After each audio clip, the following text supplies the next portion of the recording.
Aisyah, kamu nggak ada calon lain apa? Nikah kok sama tukang marbot masjid miskin. Dasar wanita bodoh. Assalamualaikum warahmatullahi wabarakatuh. Kali ini ada sebuah cerita tentang seorang ustadz yang paling terkenal di Indonesia. Tiba-tiba memutuskan untuk menjodohkan putri semata wayangnya dengan seorang pria miskin yang hanya bekerja sebagai marbot dan guru ngaji. Hal itu membuat semua orang terkejut. Tak sedikit yang mencibir, menghina, dan menganggap keputusan dari ustadz tersebut salah kaprah. Hingga berujung di hari yang seharusnya putrinya menikah dengan bahagia di pelaminan. Malah mendapat hinaan, ejekan, dan olok-olok dari para warga sekitar dan tamu undangan. Mereka mengejeknya karena menikah dengan pria miskin, lusuh, dan dianggap tak pantas untuk menjadi menantu dari seorang ustadz yang terkenal di Indonesia. Namun 1 tahun kemudian, pria miskin yang bekerja sebagai marbot dan guru ngaji itu membuat semua orang yang dulu menghinanya menyesal sejadi-jadinya. Ternyata, sahabat semuanya, sebelum kita mulai cerita ini, mari tuliskan di komentar, dari mana saja sahabat menonton cerita ini. Semoga yang subscribe channel Sudut Hikmah. Kami doakan semoga dimudahkan segala urusannya, dilapangkan rezekinya, disehatkan badannya, dan dikabulkan segala hajat dunia akhirat oleh Allah Subhanahu wa Ta'ala. Amin ya Rabbal Alamin. Sekarang mari kita mulai ceritanya. Pagi itu, langit desa kecil di Sumatera terasa lebih tenang dari biasanya. Awan menggantung rendah, angin semilir menggerakkan dedaunan pohon kelapa, dan suara ayam berkokok memecah sunyi. Di rumah besar bercat putih gading, milik seorang tokoh ulama besar bernama Ustadz Abdul Somad, sebuah kabar mengejutkan baru saja diumumkan. Aisyah, putri tunggalnya yang dikenal cantik, lembut, dan santun, baru saja dilamar. Tapi bukan oleh seorang pengusaha kaya. Bukan pula oleh hafiz muda jebolan Mesir. Apalagi pejabat tinggi seperti yang banyak orang harapkan. Ia justru akan dinikahkan dengan Zain, pria sederhana yang sehari-harinya hanya terlihat menyapu halaman masjid, mengatur sandal jamaah, dan mengajar mengaji anak-anak kampung secara sukarela. Berita itu tersebar cepat ke seluruh penjuru desa. Di warung kopi, di pos ronda, bahkan di grup WhatsApp pengajian ibu-ibu, semua membicarakannya.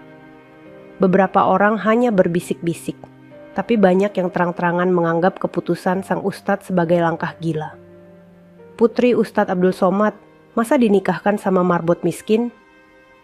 Ujar Bu Erna, pedagang gorengan, sambil mengangkat alis.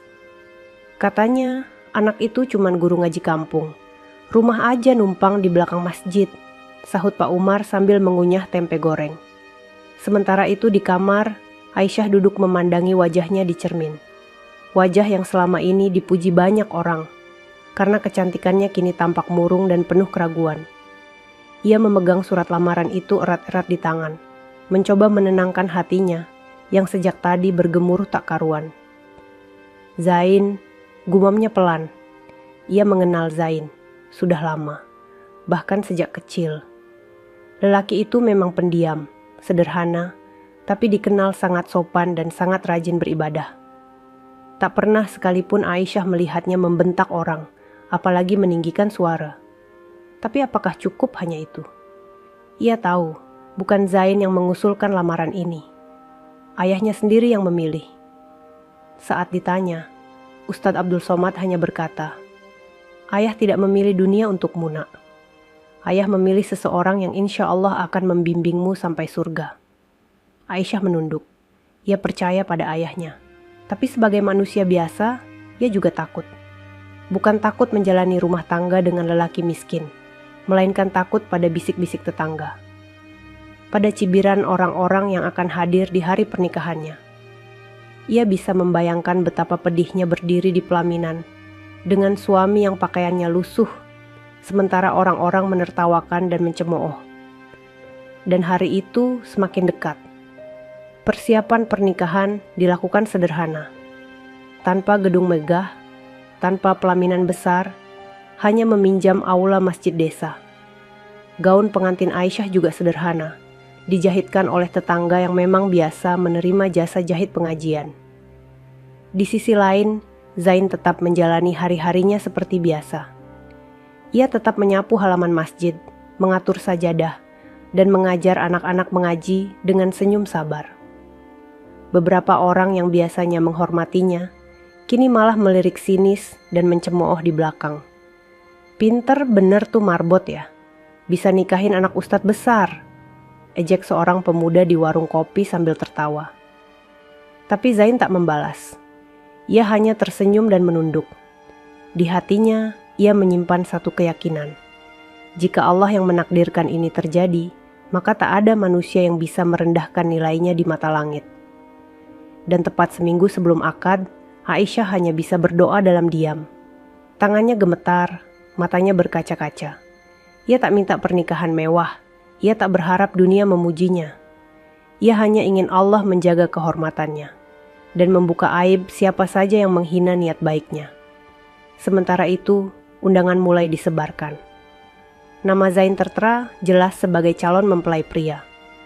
Beberapa orang bahkan tertawa saat menerima kartu undangan itu, menganggap acara ini hanya akan menjadi bahan tontonan yang lucu.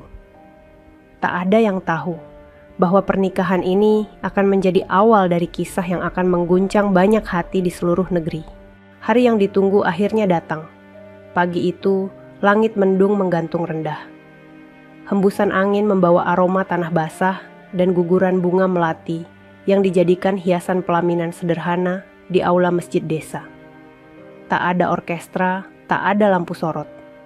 Yang ada hanya kursi-kursi plastik dan hiasan seadanya dari kain putih dan kuning keemasan. Di balik tirai pengantin, Aisyah duduk dalam balutan gaun putih sederhana. Wajahnya dibingkai jilbab rendah yang bersih dan indah. Matanya merah, bukan karena riasan, tapi karena semalam ia hampir tak tidur. Berkali-kali ia mencoba menenangkan diri, namun setiap bayangan tentang orang-orang yang akan menertawakannya kembali mengoyak hatinya. Ia tahu tamu yang datang bukan untuk memberi doa, tapi banyak yang hanya ingin melihat tontonan. Melihat seorang putri ustadz besar dinikahkan dengan pria miskin, yang bahkan tidak bisa membeli jas untuk akad nikahnya. Zain datang dengan langkah pelan. Ia mengenakan baju koko polos, celana panjang hitam yang sedikit lusuh, dan sarung dililit rapi di pinggang. Di kepalanya terpasang peci putih bersih, hadiah dari jamaah masjid. Wajahnya tenang, tapi di matanya ada sorot haru yang dalam. Ia tahu, hari ini bukan hanya hari besar baginya, tapi juga ujian besar bagi Aisyah. Ketika akad dimulai, semua orang menahan napas. Suara penghulu menggema di aula masjid yang penuh sesak. Di barisan belakang terdengar bisik-bisik yang menyakitkan. "Itu suaminya? Ya ampun, kayak marbot tua. Putri ustadz kok dikawinin sama orang kayak gitu?" Beberapa bahkan tertawa pelan, menutup mulut mereka seolah malu tertawa terlalu keras. Tapi suara itu tetap terdengar oleh Aisyah, yang menunduk dalam-dalam, menahan air mata yang terus mengalir tanpa henti. Zain menjawab ijab kabul dengan suara jelas dan penuh keyakinan. Suaranya tidak gemetar, malah membuat penghulu mengangguk kagum. Tapi suara-suara sumbang dari para tamu tetap mendominasi suasana. Setelah akad, Aisyah berjalan pelan menuju pelaminan. Tangannya gemetar menggenggam tangan Zain. Ia tak sanggup menatap para tamu. Di matanya, semua wajah yang memandang bukan membawa doa, melainkan penilaian dan cemoohan. Ia duduk di kursi pelaminan sambil menunduk. Air matanya mengalir deras, namun ia tetap diam, menahan semuanya dalam dada. Beberapa ibu-ibu di barisan depan tertawa kecil, melihat Zain yang duduk dengan sarung dan baju polosnya. "Hahaha, itu baju akad atau baju Jumatan?" bisik salah satu dari mereka. Seorang pria di sebelahnya bahkan berani menunjuk langsung, sambil berkata, "Kita datang bukan buat nikmatin nasi kotak, tapi buat lihat langsung tontonan paling aneh tahun ini." Aisyah mendengar semua itu. Ia semakin dalam menunduk. Tangannya menggenggam kuat ujung bajunya. Wajahnya tak sanggup menahan luka, tapi ia tidak membalas. Tidak ada kata, hanya air mata. Di sampingnya, Zain tetap duduk dengan tenang. Ia tahu semua ini adalah harga dari keikhlasan. Ia tahu jika ia marah, maka sama saja ia kalah. Dan di antara tawa dan hinaan itu, ada satu hal yang tak mereka sadari. Di tengah kesederhanaan dan kesunyian hati Aisyah, sebuah takdir besar sedang disiapkan oleh Allah. Sebuah kisah yang akan membuka mata dunia, bahwa orang yang mereka hina hari ini adalah orang yang akan mereka banggakan esok hari. Namun belum saatnya itu terbuka. Hari itu berakhir dengan wajah-wajah puas dari para penghina. Mereka pulang sambil tertawa. Tapi di balik semua itu, sebuah perjalanan hidup yang tak terduga baru saja dimulai. Dan setiap langkah Zain ke depan akan mengubah segalanya. Setelah tamu-tamu pergi, aula masjid kembali sepi. Pelaminan mulai dibongkar. Hiasan bunga melati diturunkan satu persatu, meninggalkan aroma harum yang samar bercampur dengan debu lantai. Langit di luar sudah gelap, hanya bulan sabit yang menggantung di langit malam sebagai saksi dari sebuah pernikahan yang penuh luka. Zain duduk sendirian di serambi rumah kecil di belakang masjid, rumah yang kini akan ia tinggali bersama Aisyah. Rumah itu hanyalah satu petak sederhana, berdinding kayu, dengan satu ranjang, rak buku berisi mushaf, dan sajadah yang sudah usang di sudut ruangan. Tapi baginya, rumah itu adalah istana, tempat di mana ia berharap bisa membangun cinta yang diridai Allah. Aisyah masih di dalam kamar. Ia belum bicara sepatah kata pun sejak duduk di pelaminan. Gaun pengantinnya sudah diganti dengan gamis polos. Wajahnya lelah. Mata bengkak karena terlalu lama menangis. Zain berdiri pelan, mengetuk pintu kamar yang sudah terbuka setengah. Aisyah, suaranya pelan dan lembut. Bolehkah aku bicara sebentar? Aisyah menoleh, tapi tidak menjawab. Ia hanya duduk di tepi ranjang, memeluk lututnya sendiri. Zain masuk perlahan, duduk bersila di lantai, tidak berani mendekat terlalu dekat. Ia tahu, malam ini bukan tentang cinta, ini tentang kesabaran. Aku tahu kamu malu menikah denganku. Aku tahu kamu menangis karena aku. Aku tahu kamu terluka karena semua hinaan tadi. Ucap Zain lirih, menahan suara agar tidak bergetar. Aisyah mulai terisak lagi. Suaranya pelan tapi dalam. Bukan kamu yang salah. Aku cuma tidak kuat. Rasanya seperti dihancurkan di depan semua orang. Zain menunduk dalam-dalam. Kalau boleh jujur, aku pun tidak menyangka ini akan terjadi. Aku hanya ingin membahagiakan orang tuaku, mengabdi pada masjid dan hidup tenang. Tapi saat Ustadz memintaku menikahimu, aku tahu. Ini bukan tentang aku dan kamu. Ini tentang takdir. Aku pun takut, tapi aku percaya. Aisyah tak membalas, tapi ucapannya mengendap di hati. Zain kemudian berdiri, mengambil 2 sajadah dari rak dan menggelarnya di lantai. Bolehkah malam ini kita tidak bicara tentang pernikahan dulu? Aku ingin ajak kamu sholat 2 rakaat, bukan sebagai suami istri, tapi sebagai 2 orang hamba Allah yang sama-sama butuh petunjuk. Aisyah memandangnya. Diameter, lalu ia bangkit dan berdiri di samping Zain. Malam itu mereka sholat berdua, hanya 2 rakaat, tapi air mata Aisyah tak berhenti mengalir. Dalam sujudnya, ia menangis seperti anak kecil. Dalam doa, ia menggenggam tangannya erat-erat, memohon kepada Allah agar diberi kekuatan menjalani ini semua. Sementara Zain diam-diam menghapus air matanya sendiri. Selesai sholat, mereka masih duduk dalam diam. Hanya cahaya lampu kecil dan suara jangkrik menemani. Aku bukan laki-laki hebat, Aisyah. Aku tidak bisa menjanjikan dunia padamu. Tapi satu yang aku tahu, selama aku hidup, aku tidak akan pernah menyakitimu. Aku akan jaga kehormatanmu. Aku akan lindungi hatimu. Bukan dengan harta, tapi dengan doa. Malam itu tidak ada kata cinta, tapi ada rasa yang tumbuh perlahan. Bukan karena kekayaan, bukan karena wajah tampan, tapi karena ketulusan. Dan doa yang dibasahi air mata. Mereka tidur terpisah malam itu, Tapi untuk pertama kalinya, Aisyah merasa mungkin ini bukan awal yang buruk.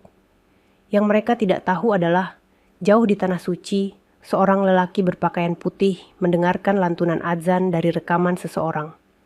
Ia menutup mata dan berkata pelan, "Siapa pemilik suara ini? Bawa dia ke hadapanku." 2 minggu setelah hari pernikahan, suasana desa kembali normal. Warga sudah berhenti membicarakan pernikahan Aisyah dan Zain, walau sesekali masih ada suara-suara sinis dari mulut yang belum tahu malu. Namun di balik keheningan itu, sebuah kejadian mengejutkan mulai bergerak, diam-diam, seperti takdir yang sedang menyusun jalannya sendiri. Semua bermula dari sebuah rekaman. Zain, seperti biasa, bangun setiap hari sebelum subuh. Ia naik ke menara kecil masjid dan mengumandangkan azan. Suaranya lirih namun penuh penghayatan. Tidak melengking, tidak dibuat-buat, tapi setiap lafaznya seakan menyentuh dada yang mendengar. Beberapa jamaah lama-lama merasa tertegun. Bahkan seorang mahasiswa perantauan yang sedang pulang kampung merekam azan Zain dan membagikannya ke media sosial dengan caption, "Ini bukan muadzin profesional, tapi dengarkan. Ini suara dari hati." Rekaman itu viral. Dalam 2 hari, videonya ditonton ratusan ribu orang. Lalu tanpa diketahui siapapun, video itu sampai ke tangan seorang petugas delegasi dakwah internasional. Lalu naik ke meja para syekh. Dan akhirnya diputar langsung dalam satu pertemuan tertutup di istana Raja Arab Saudi. Ruangan itu sunyi saat suara Zain menggema. Adzan subuh dari sebuah desa kecil di Indonesia. Suara itu menghentikan semua pembicaraan. Seorang laki-laki berjubah putih, bermata tajam tapi penuh wibawa, menatap ke arah pengeras suara. Ia adalah penasihat khusus kerajaan yang bertugas mencari para qori dan muadzin berbakat dari seluruh dunia. "Siapa nama pemilik suara ini?" tanyanya dalam bahasa Arab. Tak ada yang menjawab. Hanya seorang staf yang berdiri dan berkata, "Kami masih menelusuri, tapi sepertinya berasal dari Indonesia." Laki-laki itu mengangguk. "Carikan. Segera. Bawa dia ke sini. Saya ingin mendengarnya mengumandangkan adzan di Masjidil Haram." Hari itu menjadi awal dari perubahan besar yang tak diketahui oleh Zain. Sementara itu, Zain tetap menjalani hari-harinya seperti biasa. Masjid, rumah, dan mengaji anak-anak. Ia tak tahu bahwa suaranya kini sudah didengar oleh orang-orang penting di tanah suci. Ia juga tidak tahu bahwa hidupnya sedang menuju jalan yang akan membuat semua mulut yang dulu menghina tak berani bersuara lagi. Aisyah pun perlahan mulai berubah. Ia mulai melihat Zain bukan sebagai lelaki miskin, tapi sebagai suami yang sabar, ikhlas, dan penuh kasih sayang. Ia masih mengingat malam pertama mereka, saat Zain tidak menyentuhnya, melainkan mengajaknya sholat dan berdoa.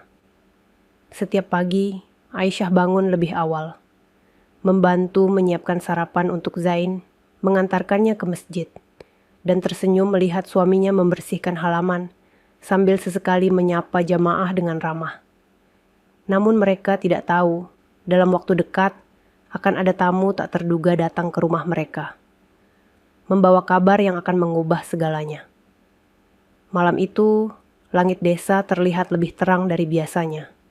Bulan penuh menyinari halaman masjid, dan suara Zain kembali berkumandang, menggetarkan angin malam.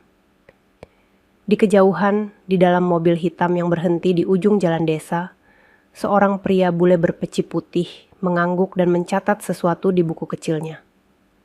"Sudah pasti, inilah dia," bisiknya dalam bahasa Inggris bercampur Arab. Pagi itu, suasana desa terasa berbeda. Udara masih dingin, embun menempel di kaca jendela, dan burung-burung berkicau seperti biasa. Tapi di halaman masjid, tampak sebuah mobil hitam mewah berhenti dengan plat asing yang tidak biasa. Warga yang lewat pun mulai bertanya-tanya, siapa gerangan yang datang sepagi ini? Zain, seperti biasa, sedang menyapu halaman masjid. Ia mengenakan baju koko polos warna biru pudar, sarung hitam, dan peci putih yang sudah agak kekuningan. Wajahnya tenang, matanya teduh, dan mulutnya tidak henti-henti melafalkan zikir dalam hati. Dari dalam mobil turun 3 orang lelaki. 2 di antaranya memakai jubah panjang putih dengan sorban melilit di kepala, dan 1 lagi adalah pria Indonesia, berjas rapi yang tampaknya menjadi penerjemah. Mereka mendekat ke arah Zain dengan sopan. Warga sekitar mulai berkerumun di kejauhan, mengintip dari balik pagar dan warung kopi. Aisyah yang sedang menyapu teras rumah pun ikut menoleh. Wajahnya tegang melihat orang-orang asing itu menghampiri suaminya. Zain menghentikan gerakannya. Ia menyambut tamu itu dengan senyum tulus dan salam hormat. Assalamualaikum. Waalaikumsalam warahmatullah. Jawab pria berjubah putih sambil membungkuk pelan. Penerjemah yang berdiri di tengah membuka suara. Apakah Anda yang bernama Zain bin Hashim? Zain mengangguk pelan. Iya, saya sendiri. Penerjemah itu menarik napas, lalu berkata, kami datang jauh-jauh dari Riyadh, mewakili Kementerian Urusan Islam dan Dakwah Kerajaan Arab Saudi. Raja Salman dan para syekh telah mendengar rekaman suara azan Anda.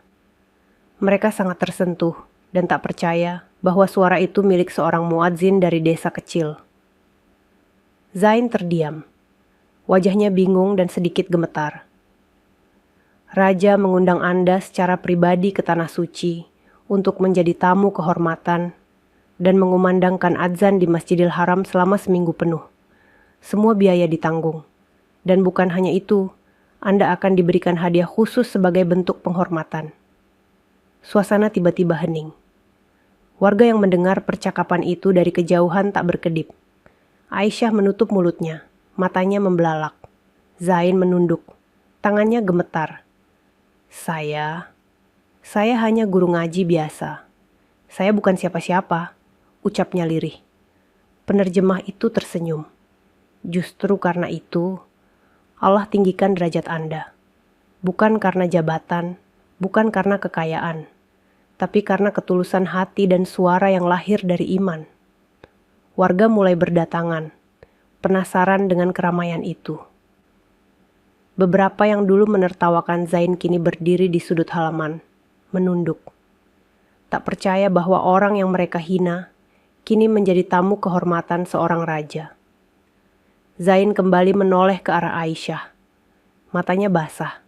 Ia melihat istrinya berdiri terpaku di teras rumah, memeluk ujung kerudungnya erat-erat. Air mata mengalir di pipinya.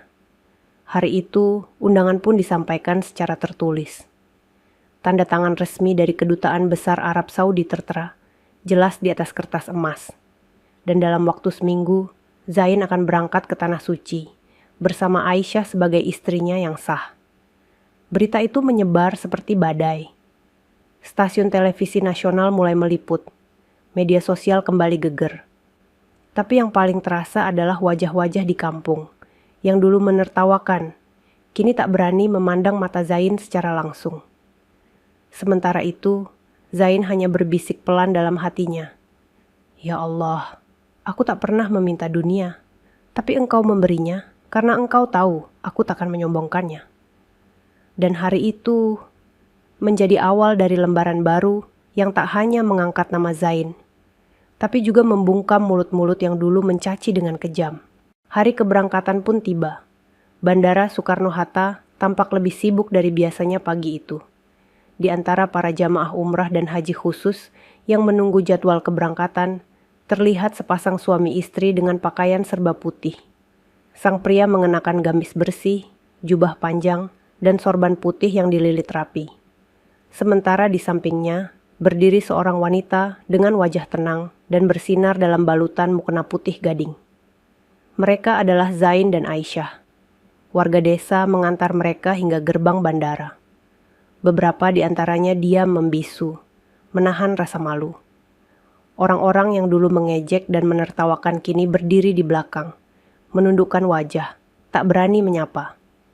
Bu Erna yang dulu berkata, sinis di warung, kini hanya mampu mencubit sudut bajunya sambil berbisik pada tetangga. Subhanallah, ternyata yang kita hina malah yang paling dimuliakan. Zain tidak berkata banyak. Ia hanya menyalami satu persatu warga yang datang, menunduk rendah dan tersenyum tulus. Tak ada kemarahan di wajahnya. Ia tidak membalas dengan dendam. Justru ia memeluk beberapa orang tua yang dulu meremehkannya dan berkata, "Doakan kami, semoga selamat sampai Mekah." Aisyah menggandeng lengan suaminya erat-erat. Wajahnya tak bisa disembunyikan lagi. Ia bangga. Matanya berbinar. Bukan karena kekayaan, bukan karena viral, tapi karena ia melihat sendiri bagaimana Allah membalikkan keadaan. Hanya dalam waktu singkat. Di dalam pesawat first class, Zain tak banyak bicara. Ia duduk sambil memandangi langit di balik jendela. Hatinya bergetar. Ia masih belum percaya bahwa dirinya, seorang marbot yang setiap hari menyapu halaman masjid dan mengajar anak-anak ngaji tanpa bayaran, kini menjadi tamu kehormatan Raja Saudi. Semua fasilitas disediakan. Tiket pesawat, hotel bintang 5, hingga pengawalan khusus. Sesampainya di Mekah, mereka disambut dengan karpet merah. Seorang petugas khusus membawa mereka langsung ke kamar VIP di hotel berbintang dekat Masjidil Haram. Dari balkon kamar, Ka'bah terlihat begitu dekat, begitu nyata, dan begitu agung. Malam itu, Zain berdoa lama sekali di depan Ka'bah. Ia tidak meminta apa-apa, hanya mengucapkan syukur. Berkali-kali ia menyentuh wajahnya sendiri, bertanya dalam hati apakah ini mimpi atau nyata. Hari Jumat pertama pun tiba. Sejak subuh, Masjidil Haram sudah dipenuhi ribuan jamaah dari seluruh penjuru dunia. Pengeras suara mengumumkan, muadzin tamu kehormatan dari Indonesia akan mengumandangkan adzan Jumat siang ini. Zain berdiri di depan mikrofon. Jantungnya berdebar, tapi wajahnya tenang. Ia menarik napas dalam, lalu mengucapkan kalimat pertama. Allahu Akbar, Allahu Akbar. Suara itu bergema, menggetarkan langit Mekah. Jamaah terdiam. Beberapa menangis. Tak sedikit yang merekam, dan dalam waktu singkat, rekaman itu kembali viral. Di desa kecil tempat ia dibesarkan, warga berkumpul di depan televisi dan layar handphone. Mereka menyaksikan Zain, pria yang dulu mereka remehkan, kini berdiri gagah di Masjidil Haram, mengumandangkan adzan dengan suara yang membuat hati berguncang. Di rumah Bu Erna, suaminya menatap layar sambil terdiam. Anaknya yang masih kecil bertanya polos, "Buk, itu bukan marbot masjid kampung kita?" Bu Erna tak menjawab. Ia menunduk, menangis perlahan. Sementara itu, di tempat yang sama, Aisyah berdiri di belakang syaf wanita. Ia menyaksikan sendiri suaminya. Kini bukan lagi sekadar pria miskin, tapi menjadi muadzin Masjidil Haram. Ia menutup wajahnya dengan kedua tangan. Air matanya jatuh tanpa bisa ditahan. Ya Allah, aku malu pernah meragukannya, tapi Engkau tunjukkan bahwa hatinya lebih bersih dari dunia. Dan saat azan berakhir, seisi masjid takjub. Beberapa jamaah dari Mesir, Pakistan, Turki, hingga Afrika tak henti memuji suara Zain. Hari itu, seluruh dunia tahu, muadzin dari desa kecil di Indonesia telah menggemakan suara langit di Tanah Suci. Setelah kumandang azan Zain menggema di seluruh sudut Masjidil Haram, dunia seperti terdiam sejenak. Media internasional menyoroti peristiwa itu.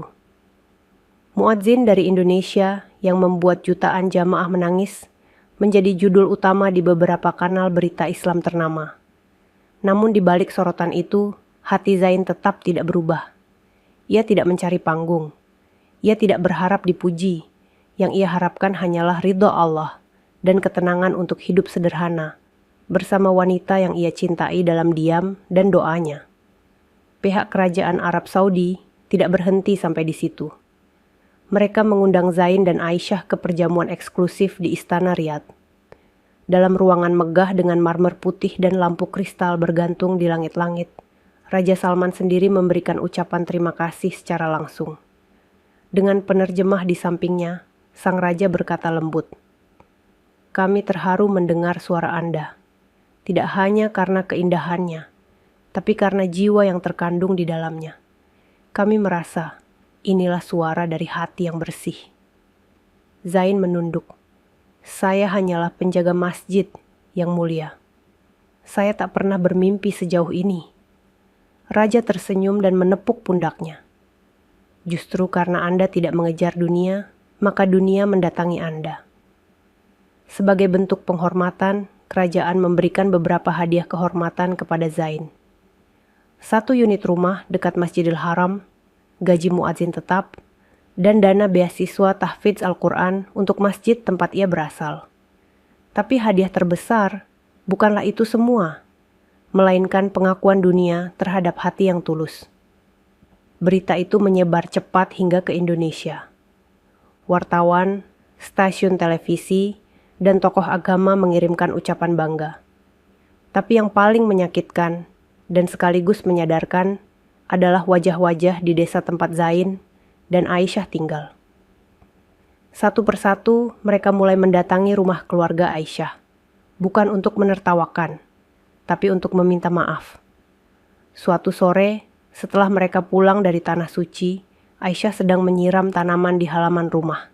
Ketika seseorang mengetuk pagar kayu dengan pelan, ia menoleh dan melihat Bu Erna berdiri dengan wajah tertunduk. Di tangannya ada 1 kantong plastik berisi kue. Assalamualaikum Aisyah. Aisyah membuka pagar pelan. Waalaikumsalam, Bu. Bu Erna menunduk, suara seraknya terdengar berat. Saya minta maaf atas semua ucapan saya waktu itu. Saya malu, saya cuma orang bodoh yang lihat orang dari bajunya, bukan dari hatinya. Aisyah memeluk wanita itu. Saya pun dulu sempat ragu, Bu, tapi Allah tunjukkan siapa yang benar-benar mulia.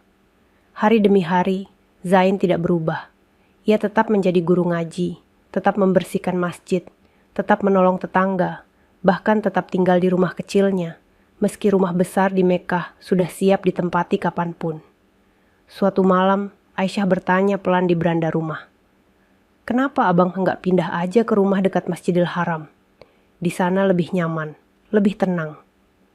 Zain tersenyum, menatap bintang di langit desa yang terang.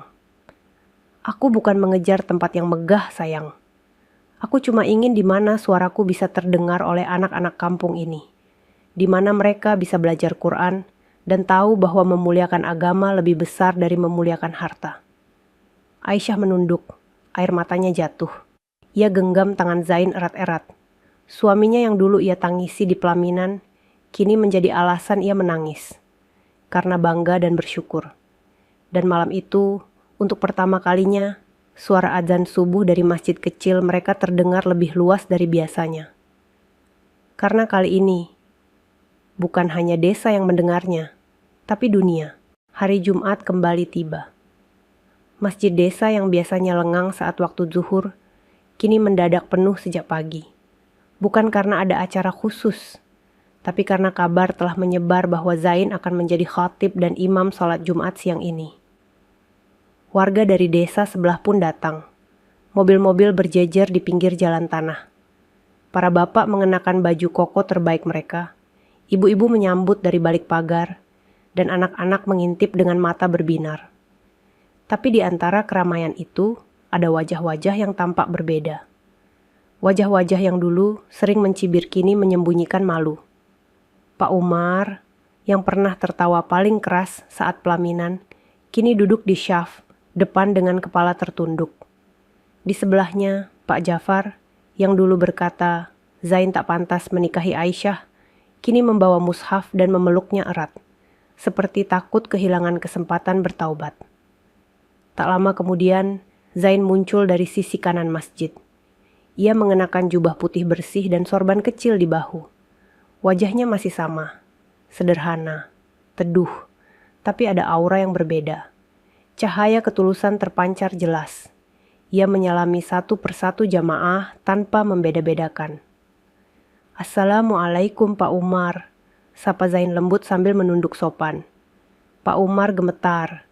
Ia balas menjabat tangan Zain dengan 2 tangan sekaligus, lalu memeluk tubuh kurus itu. Maafkan saya, Nak. Saya terlalu bodoh, terlalu buta. Zain hanya tersenyum. Saya tidak pernah menyimpan dendam, Pak. Semua ini bukan karena saya baik, tapi karena Allah ingin menunjukkan sesuatu pada kita semua. Zain naik ke mimbar. Jamaah terdiam. Suara gaduh dari luar pun sirna. Ia membuka khutbahnya dengan kalimat yang lembut namun dalam. Saudaraku sekalian, jangan ukur seseorang dari bajunya. Jangan nilai seseorang dari sandal yang ia pakai atau motor tua yang ia kendarai. Karena bisa jadi, di balik sarung yang lusuh, tersimpan hati yang jauh lebih bersih dari jas dan dasi yang paling mahal. Jamaah mulai menangis. Beberapa menyeka air mata dengan sapu tangan. Yang lain menggenggam lutut erat-erat menahan getar dada. Dulu saya bukan siapa-siapa. Saya hanya marbot. Bahkan sampai sekarang saya masih marbot.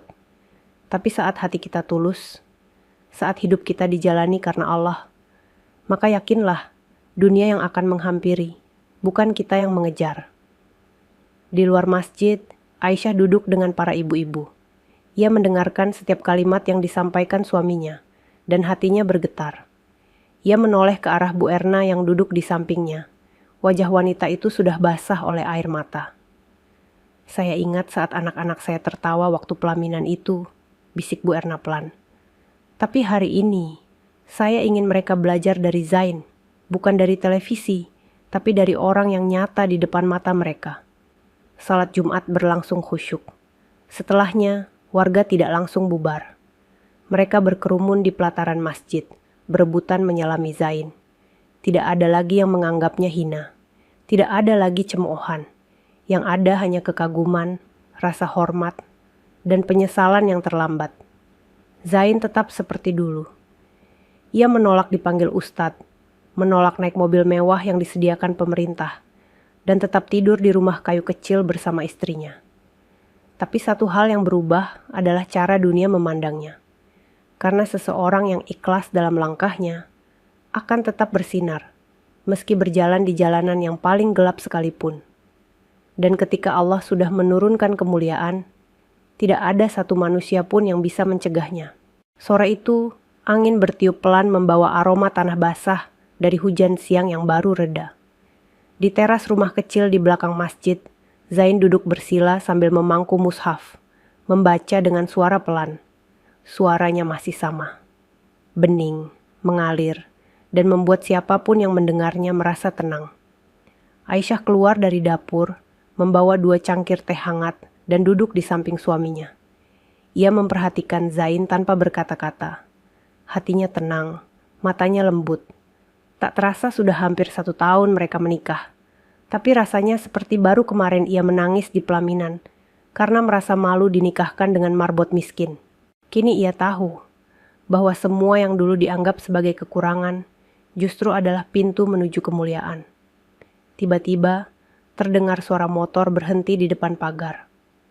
Seorang pria muda turun, mengenakan jaket dinas pemerintah, lalu membuka map coklat dari tasnya. Assalamualaikum Pak Zain. Waalaikumsalam, jawab Zain, bangkit pelan dari duduknya.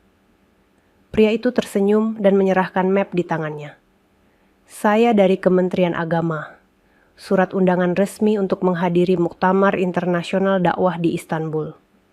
Nama Anda disebut langsung oleh Imam Besar Masjidil Haram dan diminta menjadi pembicara. Zain terdiam. Aisyah pun membeku, menatap pria muda itu dengan ragu. Pria itu melanjutkan, tema besar acara itu tentang suara dari tanah yang dilupakan. Dan mereka ingin Anda mewakili suara dari desa-desa kecil yang tetap menjaga kalimat Allah dengan cinta dan kesabaran. Zain memandangi surat itu. Stempel resmi dari beberapa negara besar tertera jelas. Tiket keberangkatan, jadwal penginapan, dan agenda konferensi sudah disiapkan. Namun yang membuat Zain terdiam bukanlah kehormatan yang ditawarkan. Tapi karena ia tahu, ini bukan sekadar undangan. Ini adalah amanah besar. Malamnya, Zain duduk termenung di sajadahnya. Aisyah mendekat, duduk di sampingnya dengan kepala bersandar di bahu suaminya. Abang akan berangkat ya? Zain tidak langsung menjawab. Ia hanya menarik napas dalam dan memejamkan mata. Iya, Tapi aku bukan pergi untuk mencari pengakuan. Aku hanya ingin membawa nama desa kita. Agar orang tahu, Islam yang damai itu ada.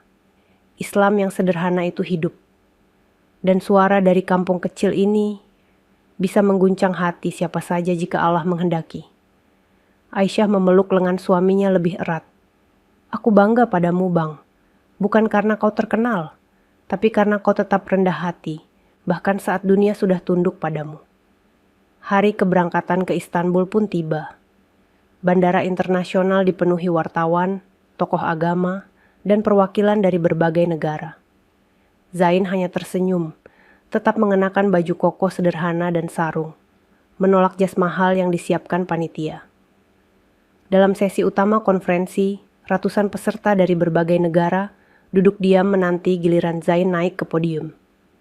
Saat namanya dipanggil, seorang pria dari Sudan berkata pada temannya, "Itu dia, muadzin dari desa Indonesia, yang suaranya membuat raja pun menangis." Zain berdiri di mimbar dengan tenang. Ia tidak membaca makalah panjang. Ia hanya membuka mushaf kecil dari saku bajunya, lalu berkata, "Saya datang bukan sebagai ulama besar. Saya bukan ustadz. Saya hanya penjaga masjid. Tapi saya percaya bahwa suara hati yang ikhlas akan lebih didengar langit daripada teriakan orang yang ingin dipuja." Seluruh ruangan hening. Lalu perlahan, satu persatu peserta berdiri dan memberikan tepuk tangan. Bukan tepuk tangan biasa, tapi penghormatan kepada seseorang yang tidak pernah meminta dihormati. Dan di ujung acara, saat semua orang berebut ingin berjabat tangan dengannya, Zain hanya menunduk dan berkata, "Semua ini milik Allah. Saya hanya hamba kecil yang diberi sedikit amanah." Sementara itu, di kampung halamannya, anak-anak kecil kembali mengaji di masjid yang sama. Suara mereka kini lebih semangat, karena mereka tahu marbot yang dulu mereka panggil Kak Zain kini telah dikenal dunia, tapi tidak pernah berhenti menyapu lantai masjid yang sama. Dan Aisyah masih setia menunggu di rumah kecil mereka.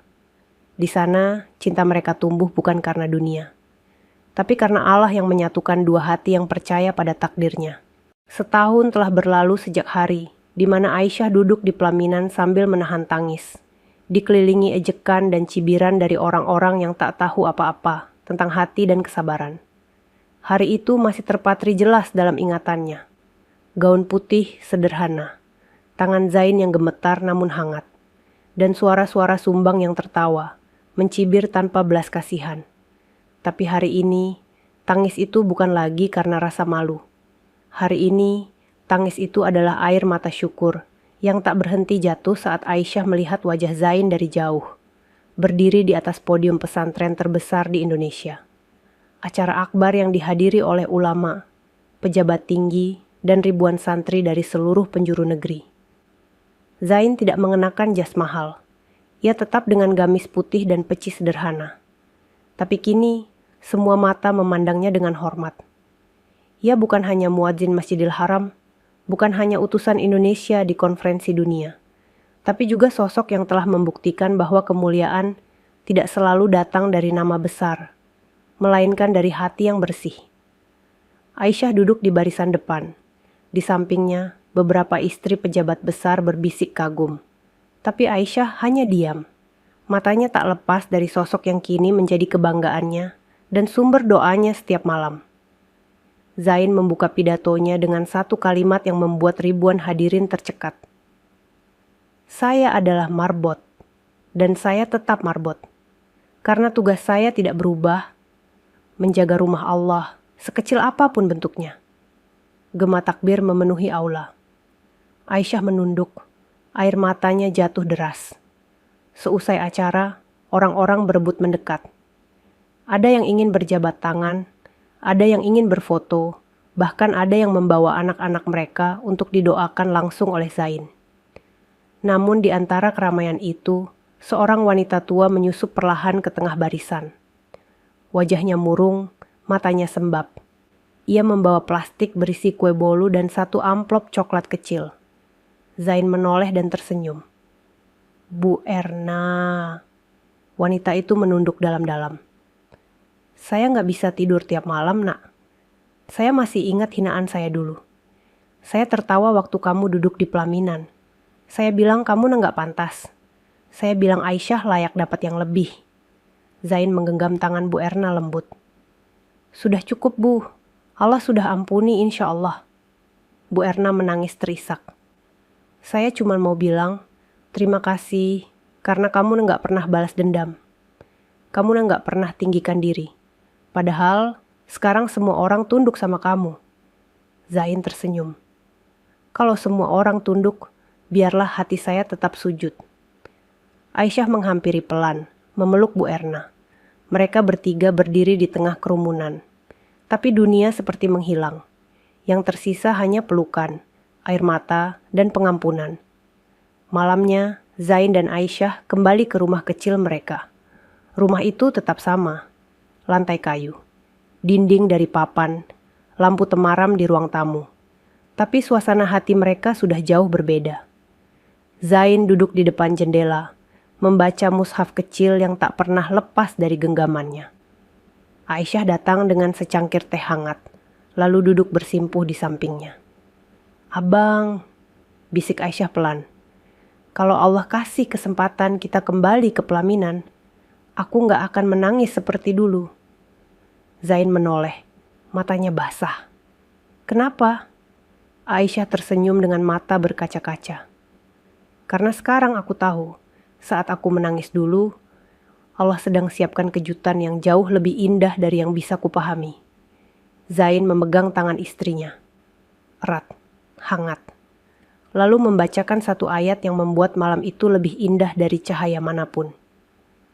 Barang siapa bertakwa kepada Allah, niscaya dia akan menjadikan jalan keluar baginya dan memberinya rezeki dari arah yang tidak disangka-sangka. Dan malam itu, suara azan Zain kembali berkumandang dari menara kecil di masjid desa. Namun kali ini, bukan hanya langit desa yang mendengarnya, tapi seluruh dunia, yang kini tahu bahwa suara seorang marbot bisa menggetarkan hati para raja. Tamat. Sahabat semuanya, ceritanya telah selesai. Terima kasih sudah menyimak cerita tadi hingga selesai. Semoga cerita tadi bisa memberikan banyak pelajaran kepada kita semua.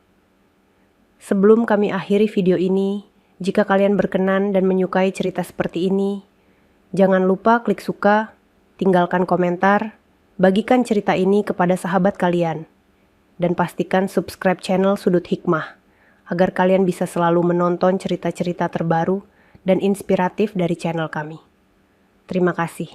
Wassalamualaikum warahmatullahi wabarakatuh.